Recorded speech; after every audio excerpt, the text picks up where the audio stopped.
VirtuallyProgramming.com.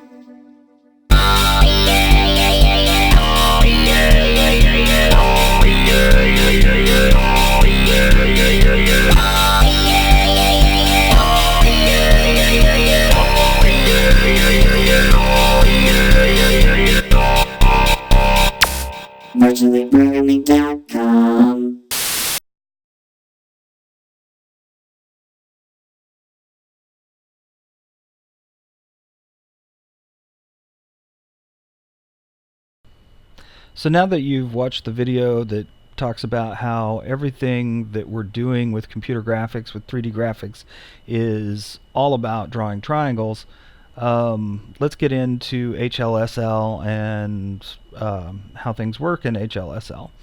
I've got a lot of stuff here that we're not really using, a lot of parameters.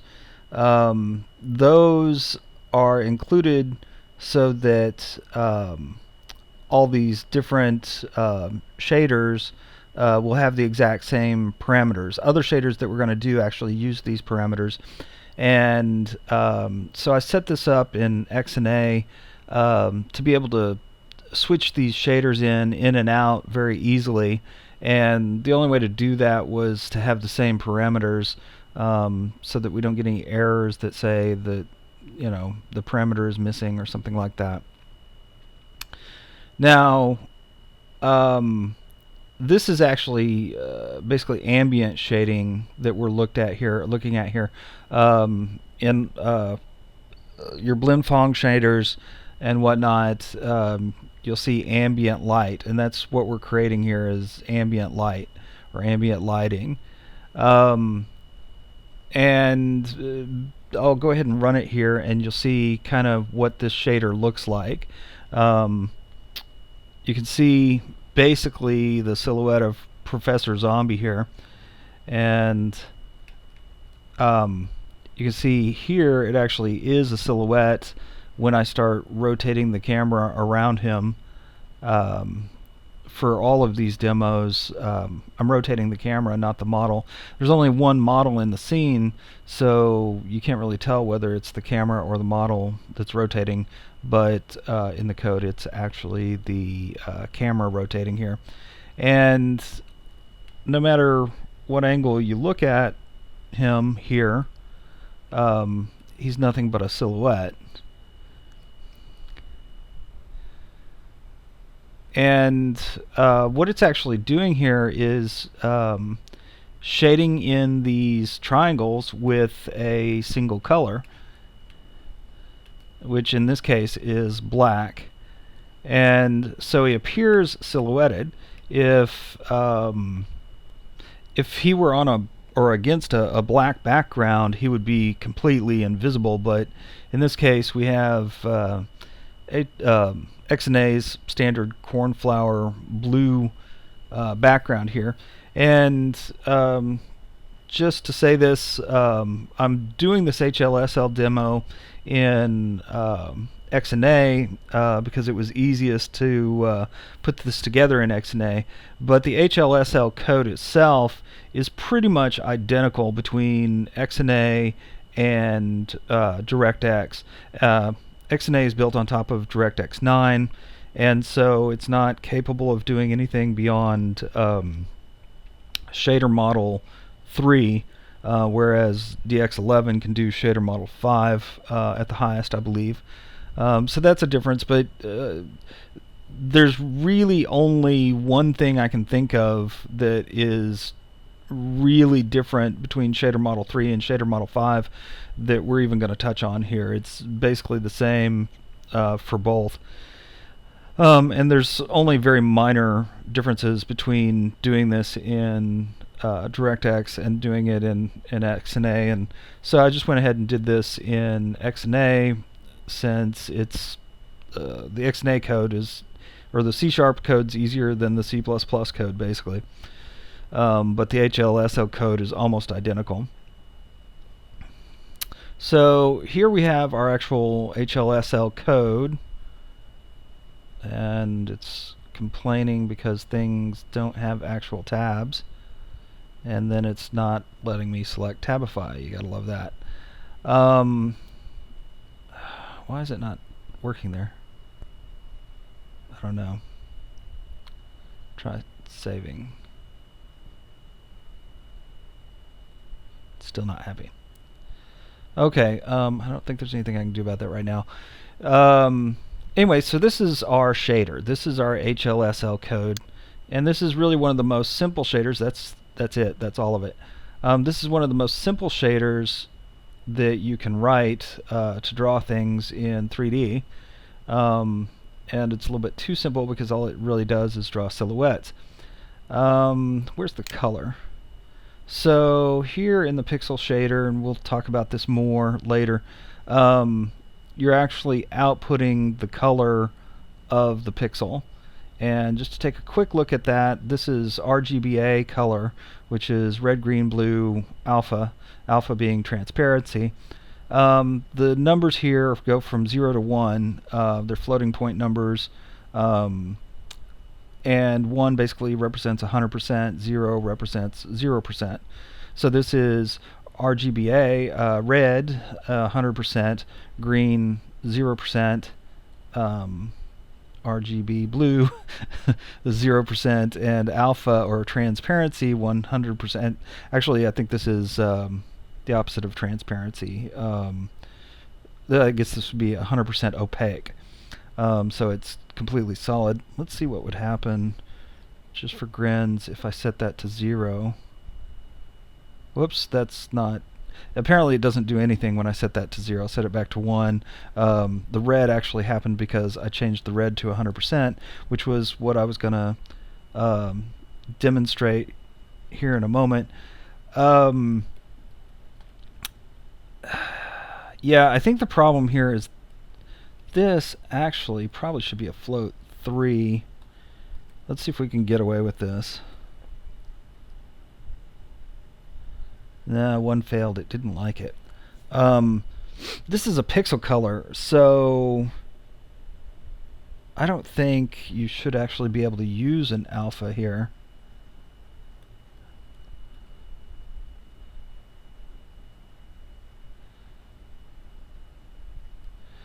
Yeah, I don't know, because I don't think I think the alpha value here is absolutely ignored.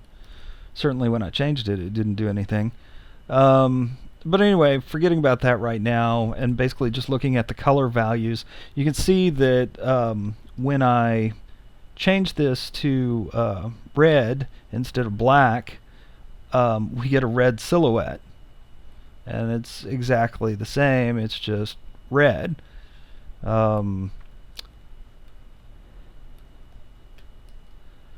So really what it's doing here is it's shading in the triangles, hence the name shader. It's taking all those triangles that we looked at earlier, and it's coloring in between the corners of the triangle to form triangles.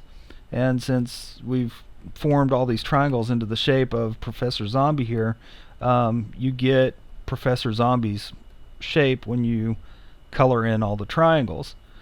And this has kind of limited use because, or usefulness, because there's probably not too many times where you just want to see the silhouette of the object. But it's not a silhouette as in there's no light. It's actually drawing the model and shading in all the triangles, but it's just doing it with a solid color. And when you just do it with just one solid color, you get a silhouette. You don't get any definition except for at the edges, and it at least appears basically solid now because you're shading in the triangles and you're not just showing the edges of the triangles anymore. So let's look at this simple shader and talk about how it actually works. Now hopefully you viewed the video on matrices, and the first input we have here, or the first 3 parameters, are the world view and projection matrices that I discovered that I discussed in the matrix video. So if you don't really know what this is, or you don't know what these matrices are, you should probably go watch that video. But just as a quick review, the matrices are float 4x4s. So they're each value is a float, and it's basically 4 columns and 4 rows in the matrix.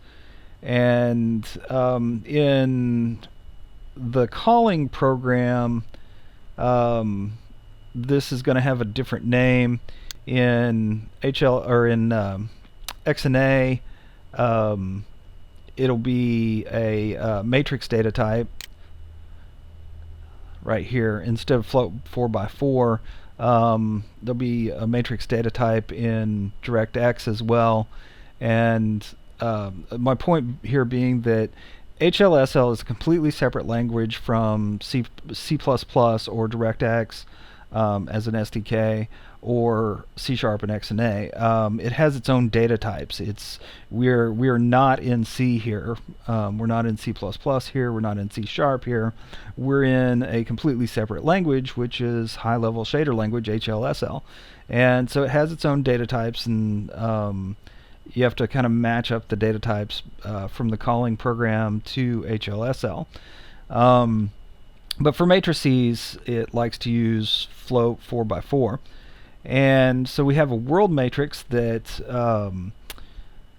positions the model in the 3D world. It handles position and orientation, which is rotation, and also scale of the model if you use scaling, which I for the most part recommend against using scaling unless you have a very specific reason to.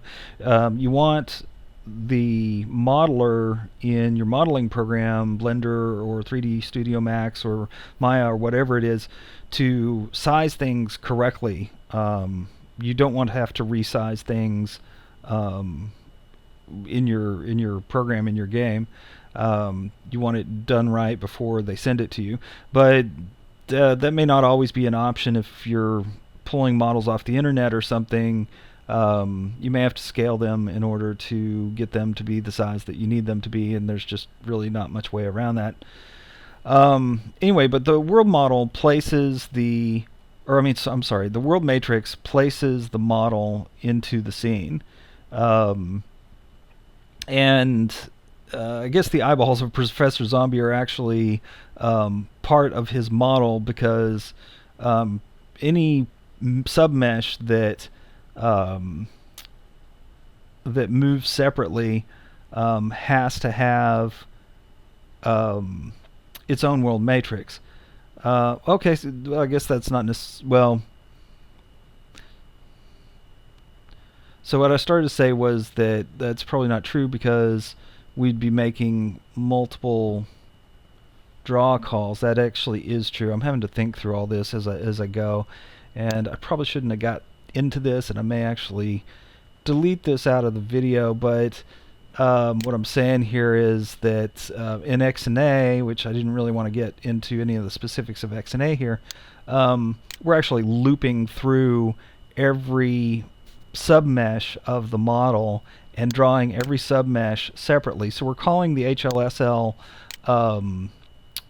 shader program separately for every submesh, which would be the eyes and the body in this case.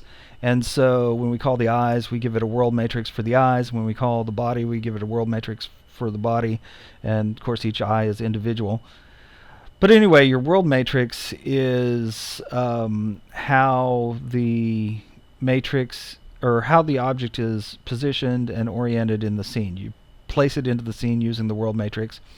And the view matrix is basically the camera. Works basically the same way as the world matrix, but opposite. So if you want to simulate the camera turning clockwise, then you move everything in the scene counterclockwise. The projection matrix basically it basically projects, or contains the math necessary to project the 3D scene onto a 2D surface, which would be the back buffer. and then the back buffer becomes the front buffer, and it appears on your computer monitor as a 2D image.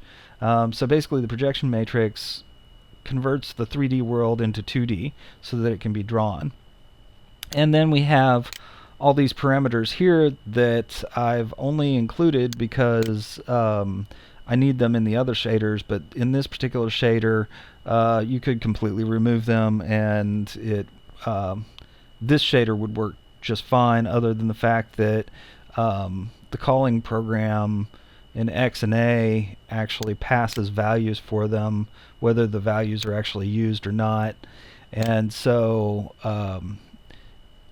here they're being passed, but then they're being ignored from that point on. And then this likewise is not used here. This is your texture. When we do texturing, which I'll get to in a later video, but it's the same. I'm passing a texture and then completely ignoring it in this shader. And if you remove the code from the calling program that passes these values, then you can delete all this stuff out of here, and the shader becomes a lot more simple. So don't even worry about that stuff right now, because we're not using it yet. And it could be removed from the shader, and the shader would still work. Then we have the Vertex shader input and the Vertex shader output. Notice that there is no pixel shader input or output. Let's go back a couple steps. Let's start at the beginning. So we're looking up there at the top at parameters that are passed into the shader. But the first code that will run in this shader starts here with the techniques. In this case, we've only got one technique and one pass. But this is where the code initially runs for X and A. When you see my shaders for DirectX, they will not have a technique, because all the work that we're doing here in this technique function I actually do in the DirectX code itself, in the C++ code. So this gets done in DirectX, or in C++ and DirectX, but it's not the way we're doing it here. This is one of the primary differences between DirectX and XNA.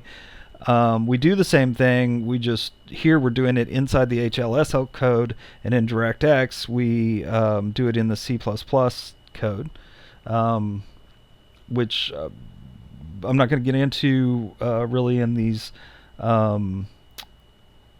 HLSL videos much, but I'm sure I'll cover it in some video at some point, the specifics of how this is done in DirectX.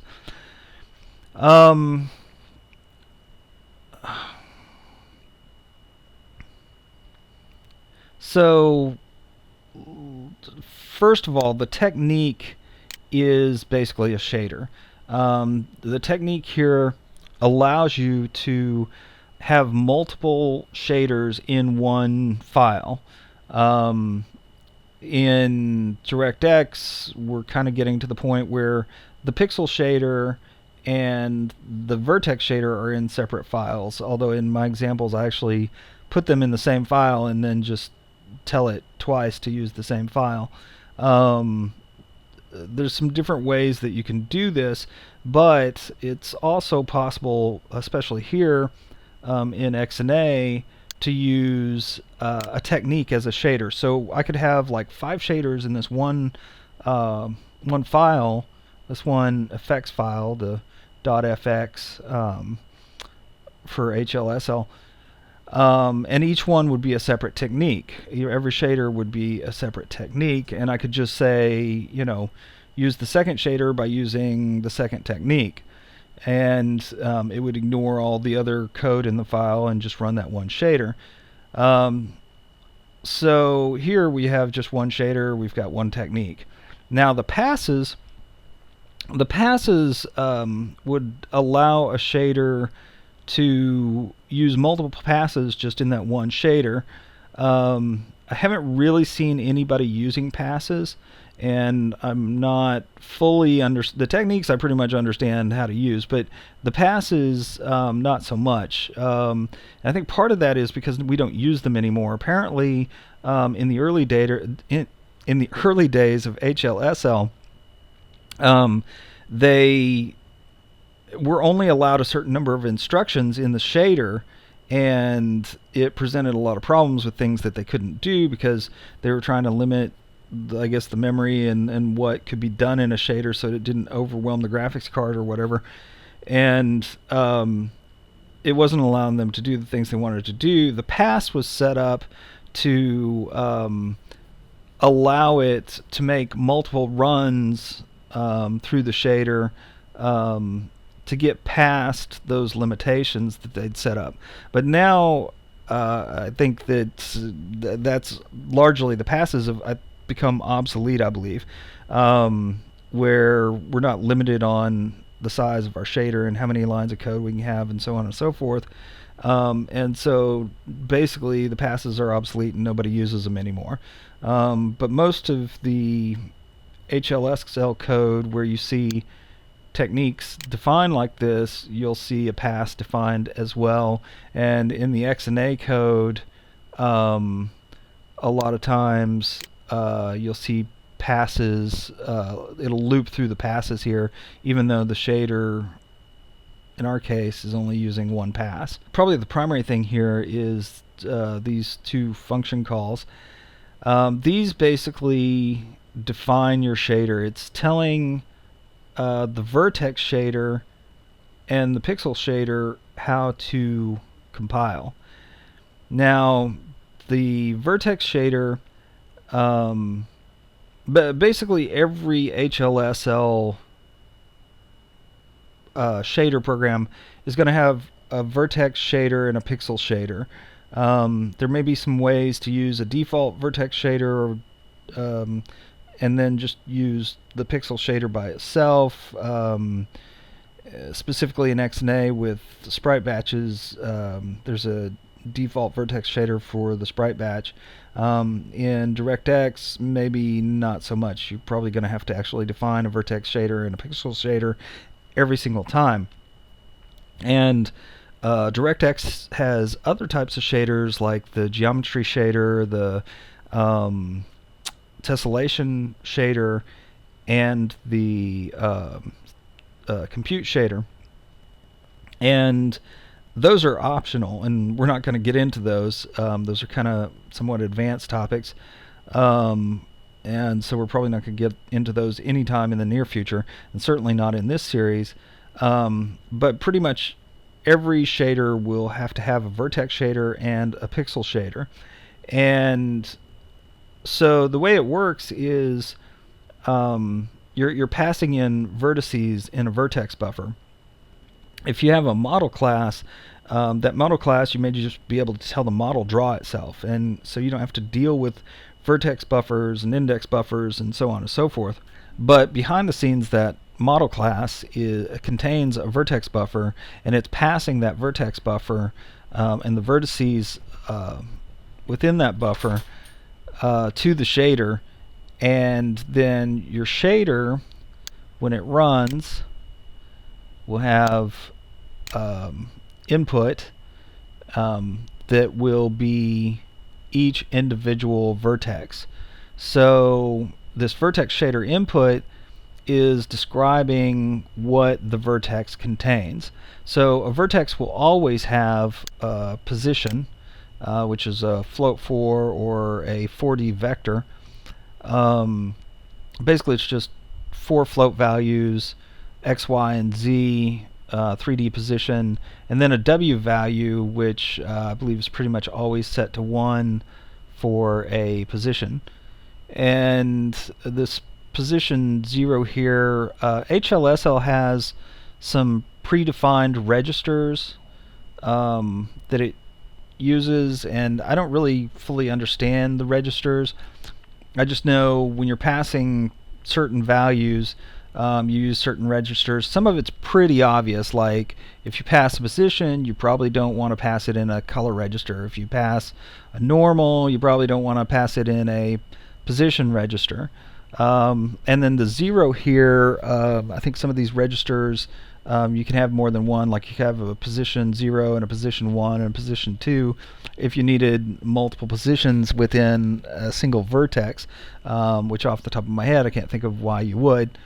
Most of what we're going to be looking at here is stuff that is going to be the core of what you're doing with HLSL probably for the next couple of years.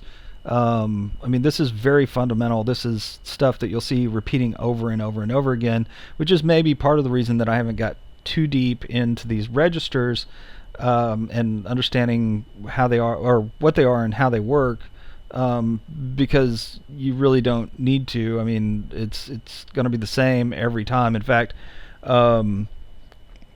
well, let's just go through and look at these other values that are in the vertex. So each vertex consists of, in our case, a position, a UV coordinate, which is your texture coordinate for texture mapping. That's basically like an XY coordinate, but for textures, it's instead of X and Y, it's U and V. And so it's two float values, which are your U and your V coordinate, which map the texture to the vertex.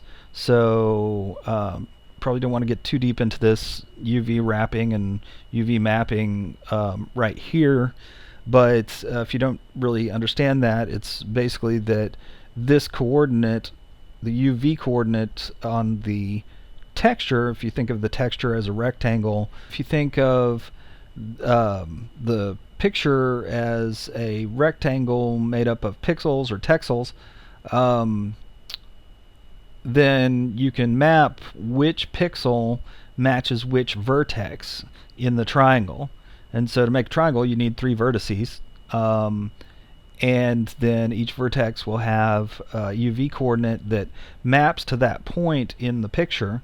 And basically the way it's going to work, and we'll get into this a little bit more in the textured shader, but a little preview here, basically the way it's going to work is that it's going to shade in that area inside the triangle using the picture, and it's going to interpolate between the 3 corners of the triangle the position, the UV position within the picture, and it's basically going to stretch that picture across the triangle and draw that picture on the triangle. And so it doesn't, it's, it's a triangle, and so the picture's a rectangle, and those two shapes don't exactly match. The UV coordinates are going to say, okay, this corner maps to this point in the image, and this corner of the triangle maps to this point in the image, and it's just basically going to stretch that portion of the image across that triangle.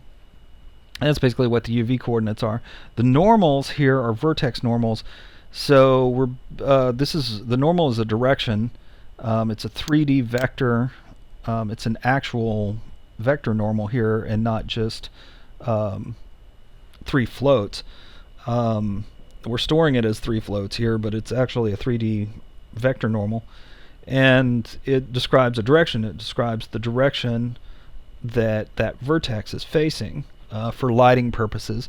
In this shader we're not doing any lighting, so this is this, like the UV, is being totally ignored, but I need them here so that I can call all the shaders the exact same way with the exact same parameters here in the XNA code, or whatever code you're calling it from. But for this particular shader, you could get rid of all of these values within the vertices within the vertex. They're unused and they're unneeded, and most of the time you don't want to do this. You don't want to fill up the vertex with a bunch of stuff that you're not using, because it's using memory on your graphics card, and it's just using up resources and wasting them, since we're not using any of this information. So for this shader, you probably only want the position to be in your vertex, but we'll get into shaders later that use some of these other values. and we'll want these values then. And since, just to be consistent in the way that I'm calling HLSL for each shader, I had to include these so that for future use, but they're not used at all in this shader, so just understand that. And then the color is the color of that vertex, which for our demonstration here we're not going to use at all, which is why I have it commented out. These are used for commenting in HLSL, just like in C++ or C#. Some of the stuff that I'll be doing in my actual DirectX codes, I'm using the color of I'm using Vertex colors in a lot of my future DirectX stuff, and so I want to show you where it would go if you were in fact going to use the colors. This is where it would go. Most of the time, if you're using textures, you'll want a UV coordinate, and you won't care about the color. It's usually one or the other. Either you draw the objects using vertex colors, or you draw the objects using textures, but you don't generally use both. But in a lot of my DirectX stuff, with my model class and everything, I actually include both, so that it's really kind of up to the person making the model whether they want to color it using vertex colors or textures. And none of that gets used in this shader, but I just want to kind of show you where this would go if you were using the color. In this case, it's commented out, so it's not, the shader is not even seeing that. And so that's how our vertices are defined. When the vertex buffer is passed to the shader, every vertex must have these values in this order, defined like that. If we've got a model class like here, you're not messing with the vertex buffer, and so you don't have to define any of this because it's all defined as a model class, and all you have to do is tell the model to go draw itself, and all the vertex buffer stuff is handled for you in the background, and you never even realize it's happening. But when you get into working with vertex buffers yourself and defining your own vertex buffers, you'll see that you're defining what goes into each vertex, and then building your vertices and putting them all in one buffer together that gets passed to HLSL, basically as the vertex shader input. And it's just going to pass one vertex at a time, so that 3 of them will form a triangle. Let's go a little bit deeper, and maybe that'll make a little bit more sense. Okay, so we got what goes into our vertex shader that we just talked about. We also have a vertex shader output, and let's see, here we have our vertex shader, and then here we have our pixel shader, and we don't have a pixel shader input. The vertex shader output is the input of the pixel shader. So it goes out of the vertex shader and straight into the pixel shader, and it's still the exact same vertex shader output between both. Let's see if I can highlight that. Yeah. And here as well. So this vertex output shader, or vertex shader output structure, can contain multiple values that you can pass to the pixel shader, but in this case we're not using anything other than the position at any point, and so the position is all that we need to pass to the pixel shader. But this could theoretically contain multiple values, just like the input did. We could pass UV values and normals and whatnot to the pixel shader by including them in this structure here. And I've seen people pass values without these structures, that they'll pass individual values as the parameter of their vertex shader here. But I haven't messed with that. I think it's just a much cleaner way to define your vertices as a structure here, and then likewise define your output as a structure like this.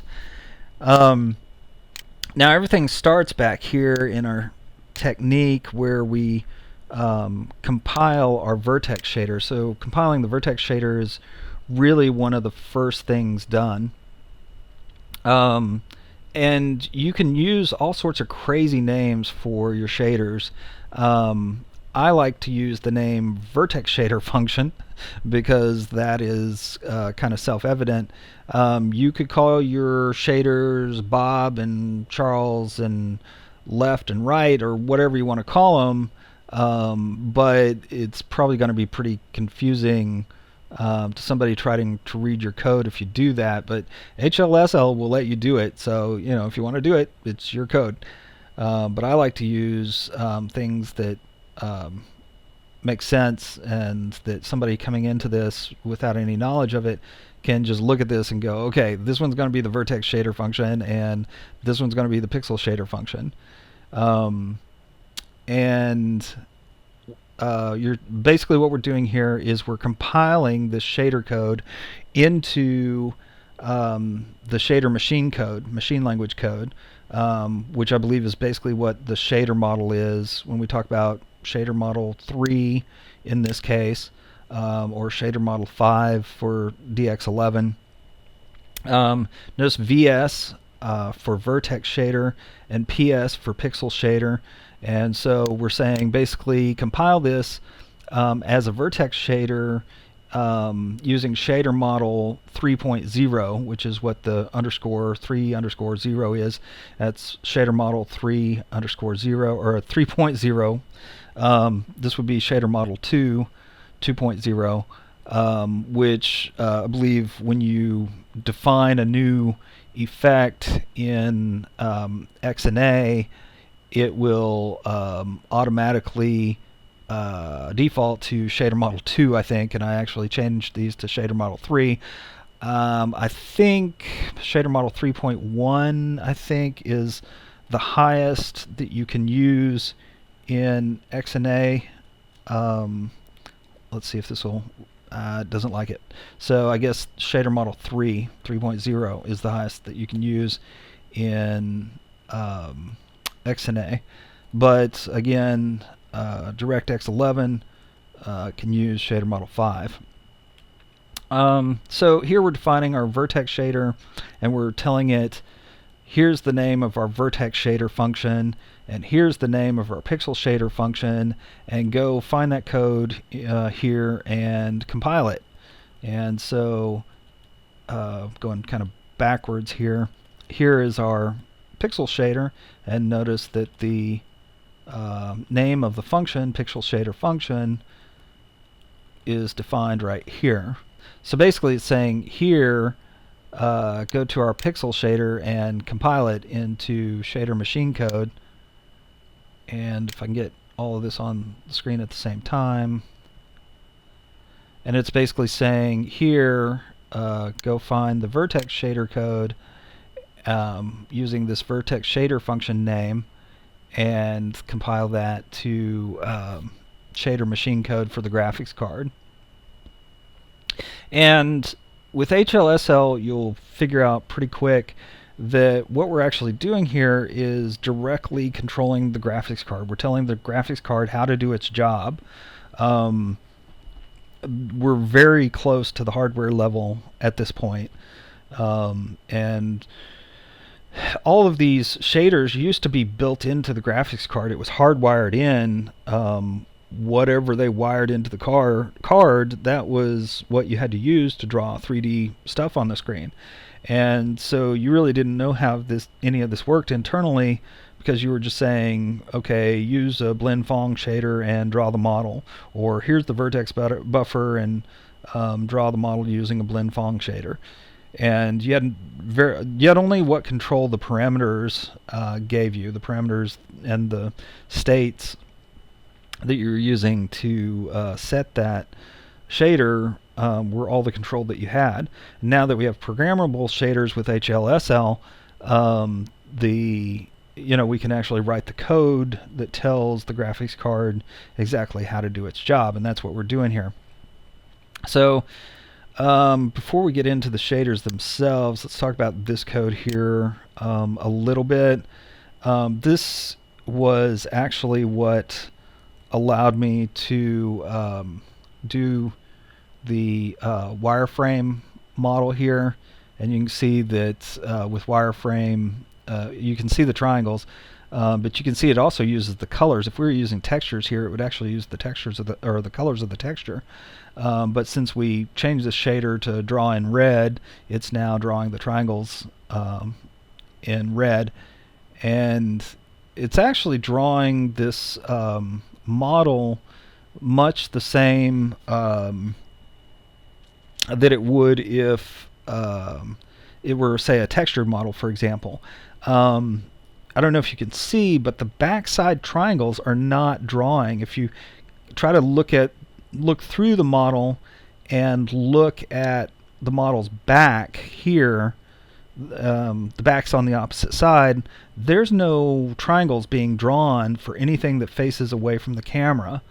Here you can see one arm through the other, but we're seeing the side of the far arm that is facing us. It's not drawing the triangles of the backside of the far arm, even when we can see it through the mesh. So that may get a little confusing what you're looking at, but if you kind of look at that chest area there, you can see that the back is really not being drawn. Those triangles on the back side are not being drawn until we go to the back. And now if you look, you can see that the triangles on the front side are not being drawn because they face away from us. And that's called back face culling. Basically, it's determining which triangles face towards us, and it's only drawing the triangles that actually face towards us. And the way it makes the determination is through the vertex winding, which is the order that you define the vertices in. And so whether you go clockwise or counterclockwise, whether it's 0, 1, 2 or 2, 1, 0, the order there, you're defining the triangle either clockwise or counterclockwise. And when you do backface culling, you remove one or the other. You either remove the clockwise triangles or remove the counterclockwise triangles. The reason that it's done is to make things faster, more efficient. You're drawing fewer triangles, so it becomes easier on the graphics card because you're not drawing triangles that can't be seen anyway. Through the wireframe model here, you actually would be able to see the triangles if they were drawn. If you turn backface culling off, you would actually be able to see all the triangles of the model simultaneously because you can see through a wire mesh model.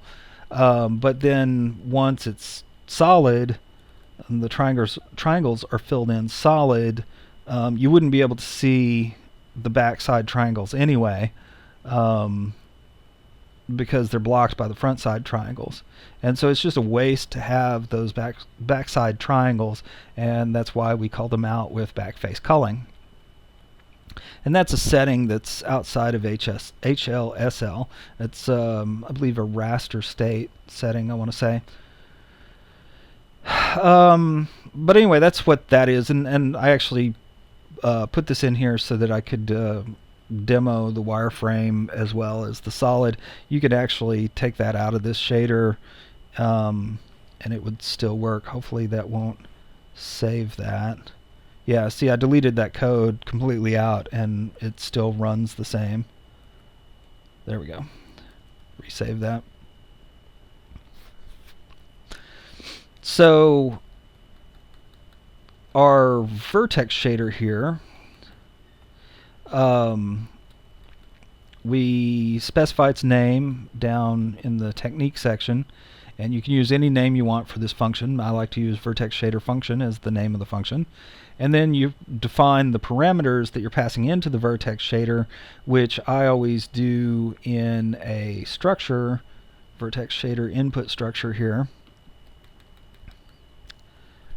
that defines how to interpret the values within the vertex.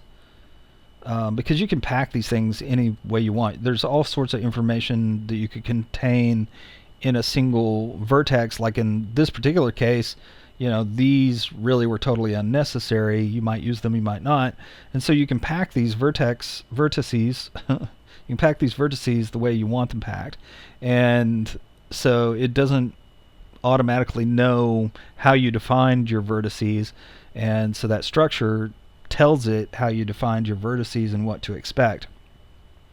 But the entire structure becomes the variable input here, which we'll see here in a minute, such as right here. And then the vertex shader function has output, and that output is defined as a vertex shader output structure. And so we're going to have to fill in all these values here within this structure, which in this case there's only one value, position. We create an instance of the vertex shader structure so that we can pass it out on our return statement.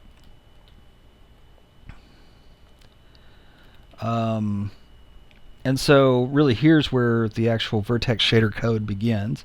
So we just defined a vertex shader output structure called output, and we don't actually use that until here.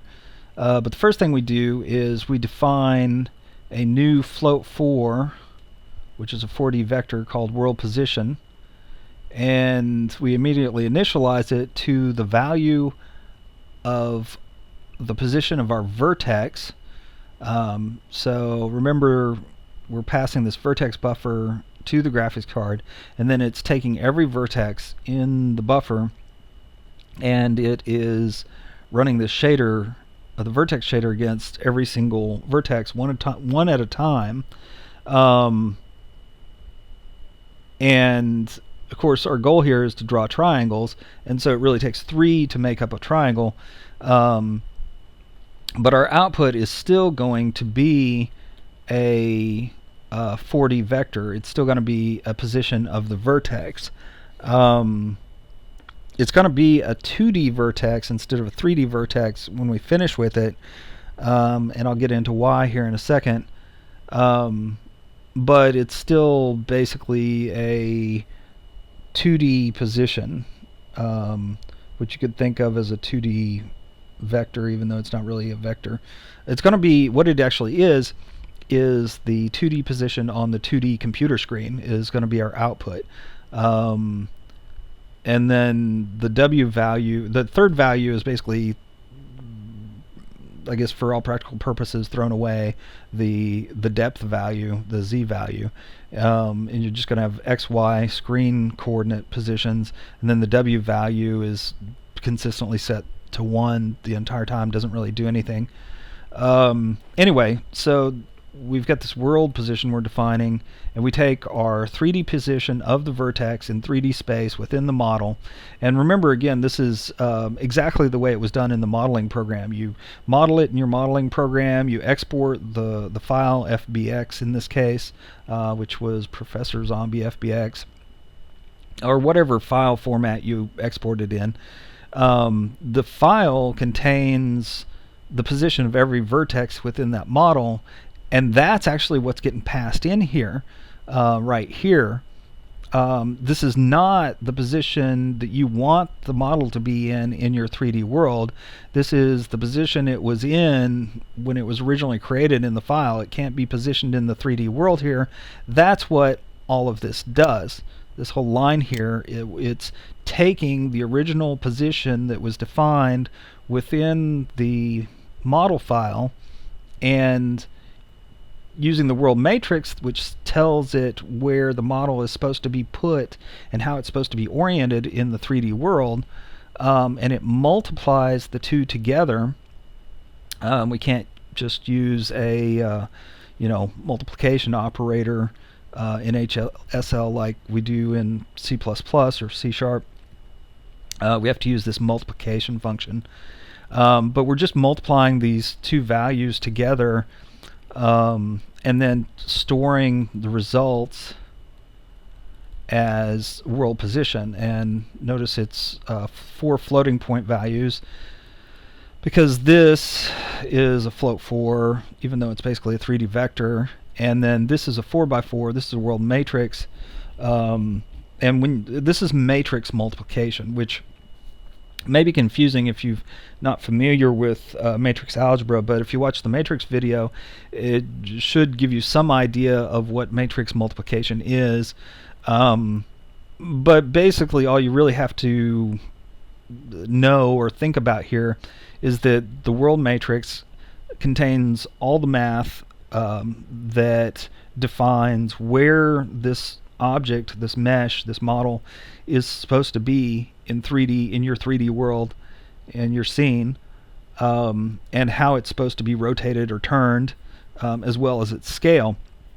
It contains all that information in one world matrix, and when you multiply a matrix times a position or times a 4D vector, it will give you, it'll basically translate that position. It'll change that position of that vertex to whatever the world matrix wanted it to be. So if you tell your world matrix contain a new position, basically without the world matrix, the model will be drawn exactly like it was in the modeling program. It'll be the same position, the same direction orientation, the same scale as it was in that file when you exported the model. Here, the world matrix is saying, okay, we use a translation to tell the world matrix, okay, I want to position it over here instead, to this 3D position, and I want you to turn it to face this rotation, and then I want you to scale it to twice as large, for example.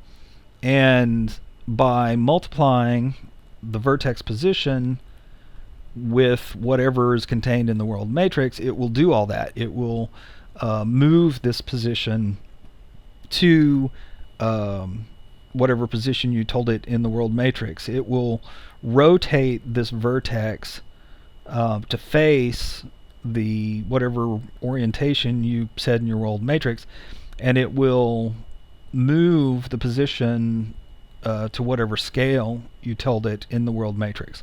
And all that's contained in just one world matrix. Multiplying it together gives you a new position, which is the correct position, orientation, and scale of that vertex into the 3D scene. So all that to say that all we're doing here is we're taking the vertex and placing it in the correct spot in our 3D scene. So now we can go to the next line after that overly convoluted explanation of one line of code. So here the next thing we do is we take that world position and we are going to multiply it times the view matrix. So the view matrix again is our camera, and you can watch the matrix video to get a better explanation of how a view matrix works. But it's basically our camera. It tells it's going to take this world position and again do matrix multiplication, which combines, anytime you're multiplying matrices times anything, it's combining that information. Especially when you're multiplying a matrix times a matrix, it combines the two matrices, or the information within the two matrices. Here we're actually multiplying a vector or a position times a matrix, which that's why it has to be a float 4 instead of a float 3. That's why it has to be a 4D vector instead of a 3D vector, is because the rules of matrix algebra say you cannot multiply a 1 by 3 matrix or a 3 by 1 matrix with a 4 by 4 matrix. And our matrices, the view matrix, the world matrix, the projection matrices, they're all 4 by 4 matrices. And so you have to have basically a 1 by 4 matrix to multiply with that. And so that's why we're using a float 4 instead of a float 3, because the float 4 is basically 4 values. So that's like a 1 by 4 matrix. If you think, like 1 row by 4 columns, whereas the matrix is 4 rows by 4 columns that you're multiplying together. Anyway, that's why you have to have float 4 here, and why we just, since we're not using that W value, that fourth value, we just set it to 1. But the multiplication here is matrix algebra, and you're multiplying that 1 by 4 or 4 by 1 matrix times the 4 by 4 matrix to get an answer that is a 4 by 1 or 1 by 4 matrix here, which we store in a float 4 value. All that to say that excuse me, that this line of code here is applying the camera, it's applying the view matrix to our position. This world position here already has the vertex positioned in the correct spot within the scene, but now we need to move it again to simulate the camera so that it will seem like there's a camera that can move throughout the scene. And we multiply our current vertex position within the scene by the view matrix to place it in the correct spot to simulate a camera. So then the third line of code is again a matrix multiplication, and we're taking the output from the last step, the view position, and multiplying it times our projection matrix. And again, watch the matrix video to get a better idea of what a projection matrix is. But basically it's going to change this vertex position and convert it from its 3D place in the 3D scene to it's going to project it onto a 2D surface so that it can then be drawn on our 2D computer monitor. And again, that's done with matrix multiplication, and it outputs to our vertex shader output and the position value within that structure,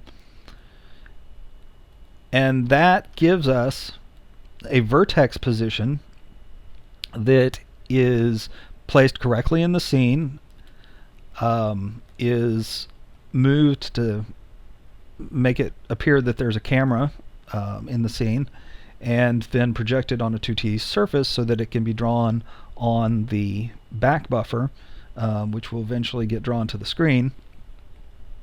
And here we return our vertex shader output structure as the output of the vertex shader, which will then eventually get passed as the input of the pixel shader function. And there's actually a step between the vertex shader and the pixel shader. I mean, first of all, there are the tessellation shader, the geometry shader, the compute shader, that are all between these two. I believe I haven't got too deep into them, but I think they're all between those two, and we're totally ignoring that. But what I'm really talking about is the rasterizer here. We're using the same structure here for the input and output, but the fact is that this input here is actually not the same as it was in the output. In the output, we output a vertex position. The pixel shader, the input here is not really a vertex position. And let me explain the stage in between, and maybe that'll make sense. The stage in between the two is the rasterizer, and that's done in hardware. You can set its state externally in your C++ or C# code. You can set the state of the rasterizer through XNA or through DirectX, and kind of give it some direction on how it does its job. But for the most part, you're not, or definitely within your shader, you're not messing with the rasterizer. It just kind of works in the background without you really realizing that it's doing its thing. And it's doing its thing between the vertex shader and the pixel shader. And what the rasterizer's job is to fill in the triangle, because all we're doing here is defining the corners of the triangle. Even when we put more information than just the position into the vertex, we're still basically just defining the corner or the corners of each triangle. And with our wireframe mesh, you're basically just drawing lines between those vertices, and obviously we want to fill in those triangles, and that's what the rasterizer does. It's we're sending a 2D vertex to the rasterizer as the output here, and it's already converted to the 2D screen space, the position on the computer screen. And so it's going to interpolate between those 3D or between those three corners of the 2D triangle. Because of what we've done here, the triangle is going to look 3D. It will be turned however it needs to be turned to make it appear 3D, even though it's appearing on a 2D screen. Your computer monitor is obviously a flat 2D surface, and it's got to make it look like this triangle is in 3D space. So it turns it however it needs to make it look as if it were 3D. Like a perspective projection matrix will make it appear like it has perspective, that is depth. So the rasterizer is going to define all the pixels between those three corners to fill in the triangle. And in this shader, we're basically saying make all of those pixels the same color. So what the pixel shader does here, and sometimes it's called a fragment shader, especially in OpenGL, and that's because apparently, from what I've heard, these aren't actually working on individual pixels. It's actually kind of working on groups of pixels at a time, and those are called fragments. But it's probably easiest to think of it as working on one pixel at a time.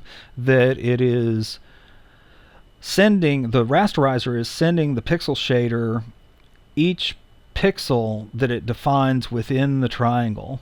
So as it fills in the pixels within the bounds of the triangle to shade in the triangle, it's going to pass that structure for each one of those pixels, which in this case will be just a position, but you could pass texture coordinates or other things for that pixel on the 2D screen, and it wants for the output a color.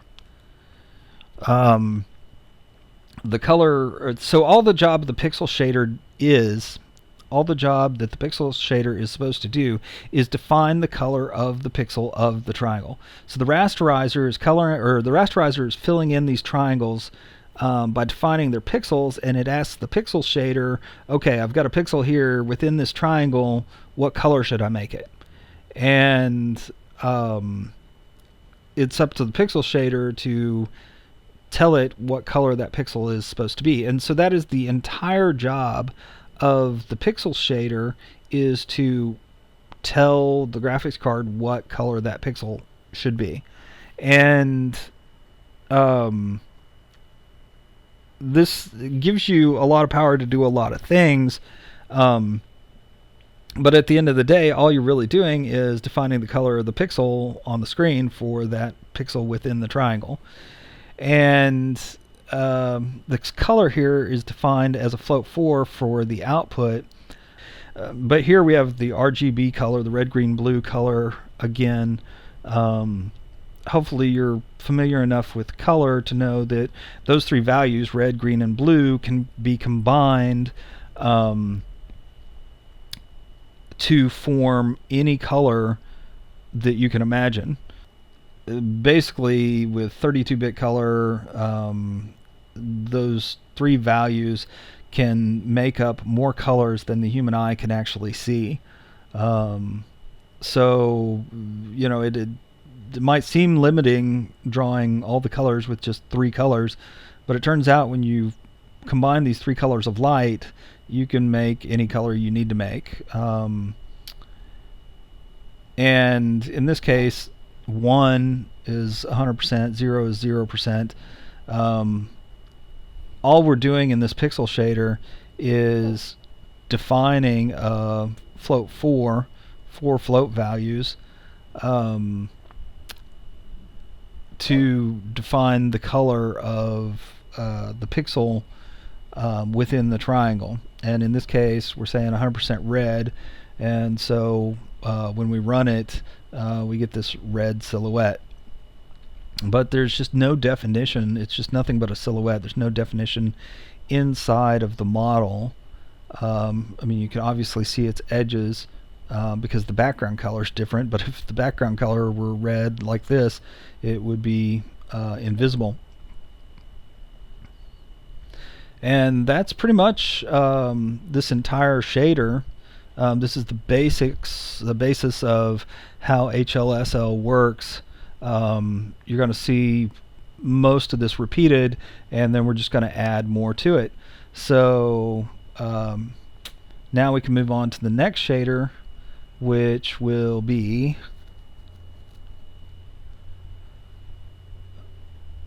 garage shading.